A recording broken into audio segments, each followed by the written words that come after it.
इसको अपटेक करने के लिए, तो उस प्रोसेस को हम बोलते हैं एक्टिव अपटेक, ठीक है, with the utilization of ATP. यहाँ पे दोबारा समझे एक्टिव अपटेक को। मैंने कहा क्योंकि एपिडर्मिस की एक्सटेंशन है रूट हेयर, ठीक है, एपिडर्मिस की एक्सटेंशन है। अब एपिडर्मिस है तो एपिडर्मिस इज अ सेल, अब सेल है तो सेल के अंदर साइटोप्लाज्म। अब यहाँ पे क्या होता है, साइड से साइड वाले सेल के से क्या होता है कि आयंस जो भी है, जो सॉल्यूशन है वो ट्रेवल करके आ जाता है इस साइटोप्लाज्म में, ठीक है। इस साइटोप्लाज्म के अंदर क्या होता है कि इसकी कंसंट्रेशन को उन आयंस की वजह से इसकी कंसंट्रेशन क्या हो जाती है, इसके अंदर आयंस की या मिनरल्स की कंसंट्रेशन क्या हो जाती है, हाई हो जाती है। अब इस एपिडर्मिस सेल को देखें, इसमें कंसंट्रेशन हाई हुई है आयंस की, किस वजह से हुई है, साइड वाले नेबरिंग सेल से मटेरियल आया है इसके अंदर, ठीक है। अब अगर साइड वाले सेल से मटेरियल इसमें आया तो इसकी कंसंट्रेशन हाई हो गई एज कंपेयर टू साइड के अंदर जो आयंस हैं उनकी कंसंट्रेशन के लिहाज से इसकी कंसंट्रेशन ज्यादा हो गई है। अब हाई कंसंट्रेशन इधर है, लो कंसंट्रेशन साइड में है।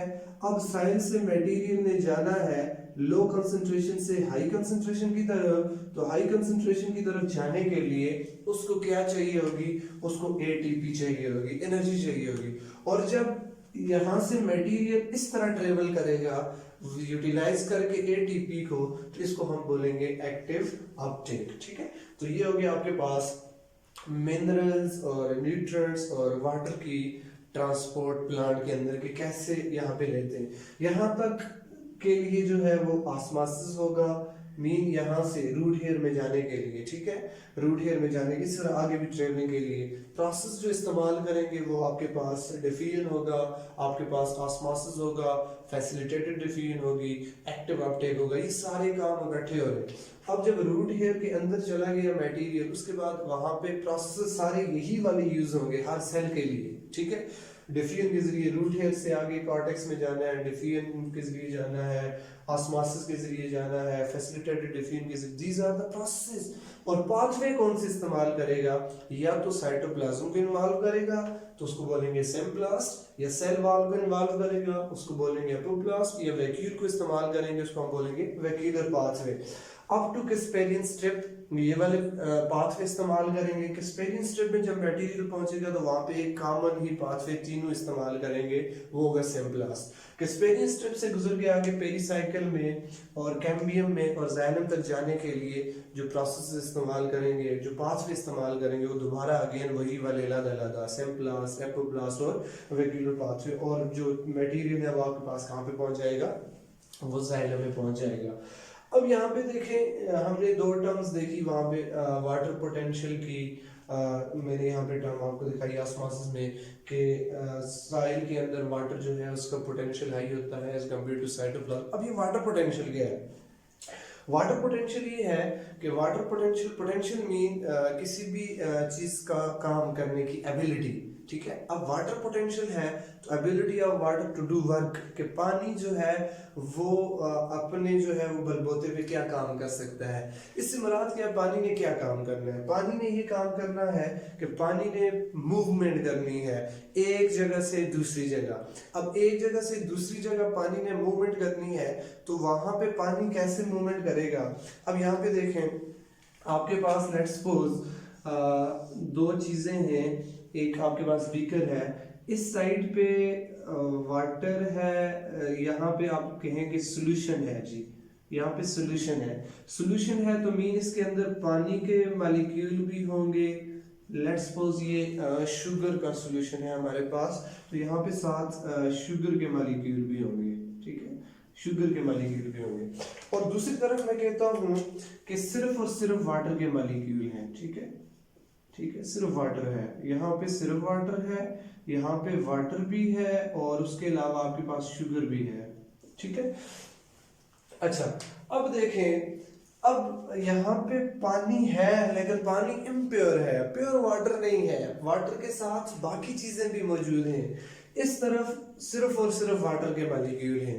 तो मैं ये कहूँगा कि जहाँ पे प्योर वाटर के मॉलिक्यूल हैं उनके अंदर ज़्यादा एबिलिटी है, उनकी पोटेंशियल जो है वो ज़्यादा है कि वो ट्रेवल करें, ठीक है, वो एक जगह से दूसरी जगह जाए। जबकि यहाँ पे इम्प्योर वाटर है, ठीक है, तो यहाँ पे पानी के साथ और चीज़ें भी हैं। इस पानी का पोटेंशियल कम होगा और इस पानी का पोटेंशियल ज्यादा होगा।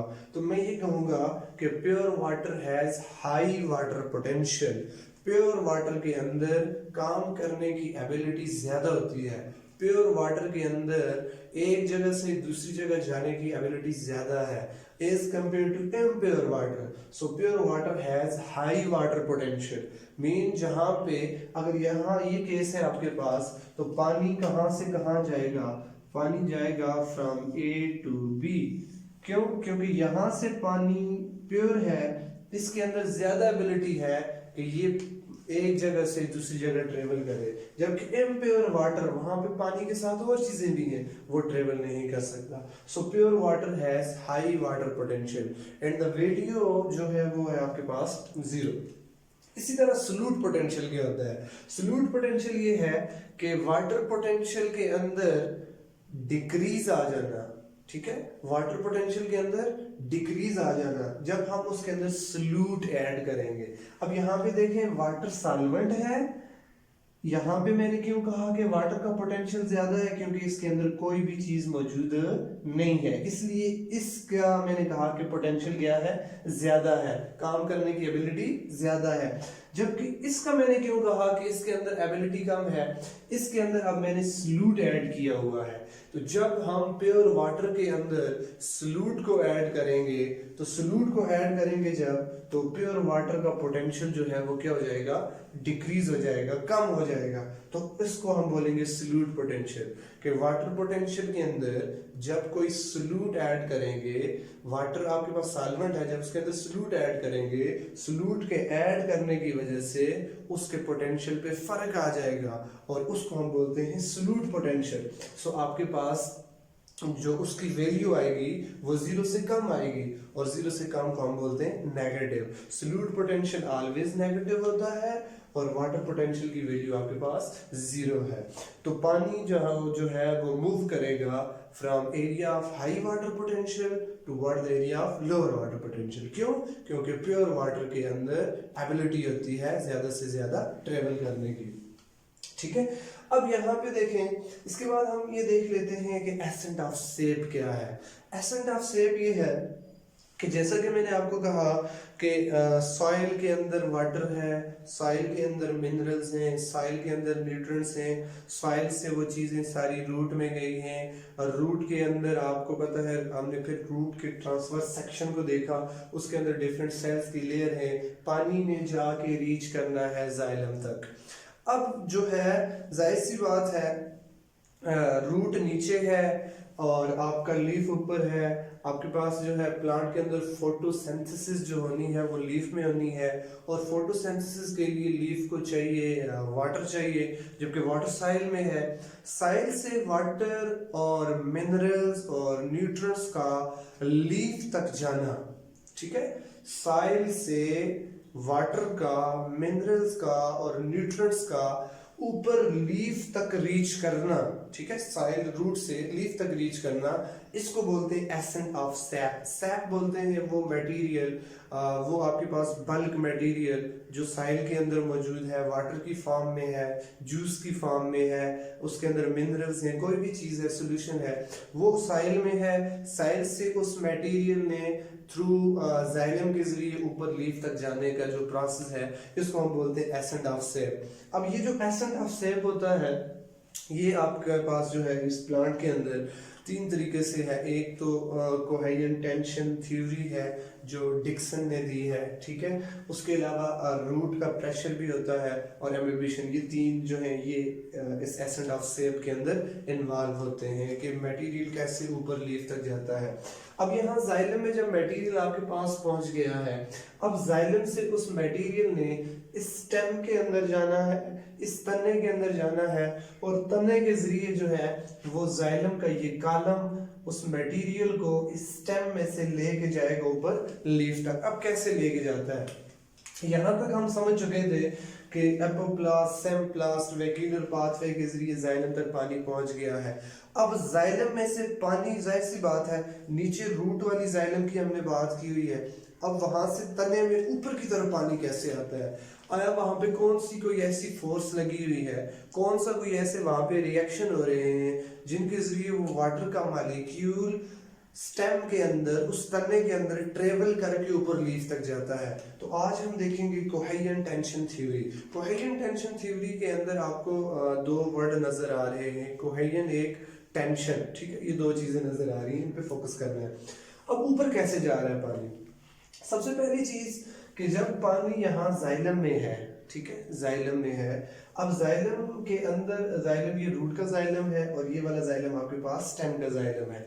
अब स्टेम के जाइलम में जब पानी पहुंचता है तो पानी जो आपको पता है, यहाँ पे ये मैंने शो किया हुआ है वाटर के मॉलिक्यूल, वाटर के मॉलिक्यूल आपस में एक दूसरे के साथ जो है इनके दरमियान अट्रैक्शन हो रही है, इनके दरमियान बॉन्डिंग हो रही है। एक वाटर का मॉलिक्यूल, दूसरा वाटर का मॉलिक्यूल, तीसरा, चौथा, इनके दरमियान एक बॉन्डिंग हो रही है, ठीक है। अब ये क्योंकि ये भी वाटर है, ये भी वाटर, ये सारे वाटर के मॉलिक्यूल हैं, सेम मॉलिक्यूल्स के दरमियान जो अट्रैक्शन होती है उसको बोलते हैं कोहेरेंट। मीन वाटर के मॉलिक्यूल क्योंकि सेम मॉलिक्यूल हैं, इनके दरमियान जो फोर्स ऑफ अट्रैक्शन है उसको बोलते हैं कोहेरेंट। या इनके दरमियान क्या होगा, जाहिर सी बात, इनके दरमियान जो बॉन्डिंग होगी वो होगी हाइड्रोजन बॉन्डिंग। तो इस हाइड्रोजन बॉन्डिंग की वजह से वाटर का मॉलिक्यूल एक मॉलिक्यूल दूसरे मॉलिक्यूल के साथ जुड़ता रहता है। इस तरह इस स्टेम के अंदर एक कॉलम डेवलप होता रहता है। इसको बोलते हैं, ये जो बॉन्डिंग है इसको बोलते हैं, क्योंकि सेम मॉलिक्यूल है, पानी है, पानी का दूसरा मॉलिक्यूल है, तो इनके दरमियान जो फोर्स ऑफ अट्रैक्शन है बिटवीन सेम मॉलिक्यूल उसको हम बोलते हैं कोहेरेंट। और इस कोहेरेंट के पीछे जो बॉन्डिंग है वो है हाइड्रोजन बॉन्डिंग। इसी तरह यहाँ पे देखें, इसी चीज को मैं अगर यहाँ पे हाईलाइट करूँ, यहाँ पे दूसरी जो फोर्स ऑफ अट्रैक्शन है वो है एडहेजन। एडहेजन क्या है कि यहाँ पे आपको ये तना नजर आ रहा है, ठीक है, स्टेम नजर आ रही है, जाहिर सी बात है स्टेम के अंदर सेल वाल है, ठीक है, सेल वाल है। और हमने कहा कि सेल वाल जो है वो सेल वाल बनी होती है किससे जी, सेलुलोज से, ठीक है। तो मीन यहाँ पे पानी है, इस साइड पे सेल वाल है और इस सेल वाल किससे बनी हुई है, सेलुलोज से। तो यहाँ पे सेलुलोज के मॉलिक्यूल भी मौजूद हैं। सेलुलोज क्या है, सेलुलोज आपके पास पॉलीसेकेराइड है, ठीक है, जो कार्बोहाइड्रेट में हमने देखा है पॉलीसेकेराइड। तो मीन यहाँ पे देखो, पानी अगर पानी के मॉलिक्यूल के साथ जुड़ रहा है, similar situation, water has high affinity with cellulose, cellulose उस पानी को अपने अंदर एब्जॉर्ब कर लेता है। तो मीन इन दोनों के दरमियान भी अट्रैक्शन है। अब यहाँ पे क्या है, एक पानी का मॉलिक्यूल है, दूसरा सेलुलोज का मॉलिक्यूल है, तो मीन दो डिफरेंट मॉलिक्यूल आ गए, ठीक है, पानी का मॉलिक्यूल, सेलुलोज का मॉलिक्यूल, दो डिफरेंट मॉलिक्यूल आ गए। अब डिफरेंट मॉलिक्यूल्स के दरमियान जो फोर्स ऑफ अट्रैक्शन होती है उसको बोलते हैं एडहेजन, ठीक है, डिफरेंट मॉलिक्यूल्स के दरमियान, ठीक है। अब यहाँ पे दो डिफरेंट मॉलिक्यूल आ गए। पहले मैंने कहा कि पानी पानी के साथ कोहेरेंट, अब पानी का जो है वो जाहिर सी बात है सेलुलोज के साथ भी कांटेक्ट हो रहा है। और सेलुलोज क्या है, सेल वाल की कंपोजिशन में शामिल है। सेल वाल किसकी, स्टेम की सेल वाल, ठीक है, उसकी कंपोजिशन में शामिल है। तो मीन दो डिफरेंट मॉलिक्यूल्स के दरमियान अब फोर्स ऑफ अट्रैक्शन आ गई, ठीक है, इसको बोलते हैं एडहेजन, ठीक है। अब देखो सेलुलोज जो है उस वाटर को अपने अंदर एब्जॉर्ब कर रहा है, इसके जरिए भी क्या हो रहा है, कॉलम ऊपर की तरफ डेवलप होता जा रहा है। अब तीसरी चीज क्या है, जो सबसे मेन चीज है, जो इस पानी को यहाँ रूट से ऊपर लीफ तक लेके जाएगी, वो क्या है? आपको पता है दिन के टाइम जब प्लांट फोटोसिंथेसिस कर रहे होते हैं, at that time plant carbohydrate को बनाने के अलावा, ग्लूकोज को तैयार करने के अलावा वहां पे वाटर का लॉस भी होता है। वाटर का लॉस सरफेस ऑफ लीफ से जब हो रहा है थ्रू स्टोमेटा, उस प्रोसेस को बोलते हैं ट्रांसपायरेशन। बिल्कुल ऐसे ही है जैसे आप एक कोल्ड ड्रिंक पी रहे हैं, जब जैसे आप तो आपके मुंह में स्ट्रॉ है, तो आप क्या कर रहे हैं कि स्ट्रॉ के जरिए जो है वो फोर्स लगा रहे हैं बाकी कोल्ड ड्रिंक को ऊपर की तरफ लाने के लिए। सिमिलर सिचुएशन लीफ को आप ये समझें कि ये एक स्ट्रॉ है जिसमें से जो है वो वाटर का लॉस हो रहा है बाहर की तरफ। अब यहाँ से देखें कि लेट्स सपोज यहाँ पे क्या है कि ये एक वाटर का मॉलिक्यूल है। अब ये वाटर का मॉलिक्यूल यहाँ से ट्रेवल कर रहा है बाहर की तरफ, ठीक है, बाहर निकल रहा है। अब जब बाहर निकल रहा है यहाँ पे स्पेस बन रही है, ठीक है, यहाँ पे जब स्पेस बन रही है तो यहाँ से एक नया वाटर का मॉलिक्यूल इसकी जगह लेगा। अब यहाँ पे स्पेस बन रही है तो यहाँ से एक नए वाटर मॉलिक्यूल को ऊपर की तरफ पुश किया जाएगा, यहाँ पे स्पेस बन रही है, अब यहाँ पे जगह बन रही है, यहाँ पे इसी तरह सिमिलर सिचुएशन यही है, ठीक है। तो मीन जो फोर्स लग रही है इस वाटर के मॉलिक्यूल को ऊपर की तरफ पुल करने के लिए, उस फोर्स जो है वो कौन सी है, ट्रांसपायरेशन है।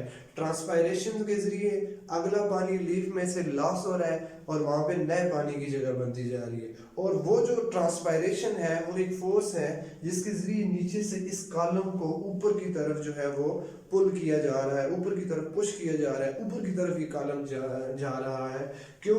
क्योंकि वहां पे एक फोर्स लगी हुई है। जैसे स्ट्रॉ के जरिए हम कोल्ड ड्रिंक ऊपर की तरफ ले रहे हैं, ठीक है, जैसे जैसे हम सांस लेते जाते हैं उसको कोल्ड ड्रिंक ऊपर की तरफ आ रही है। सिमिलर सिचुएशन यहाँ पे ट्रांसपायरेशन के जरिए अगला पानी बाहर निकलता जा रहा है, नए पानी की जगह बनती जा रही है और ये सारा इंटरकनेक्टेड सिस्टम है।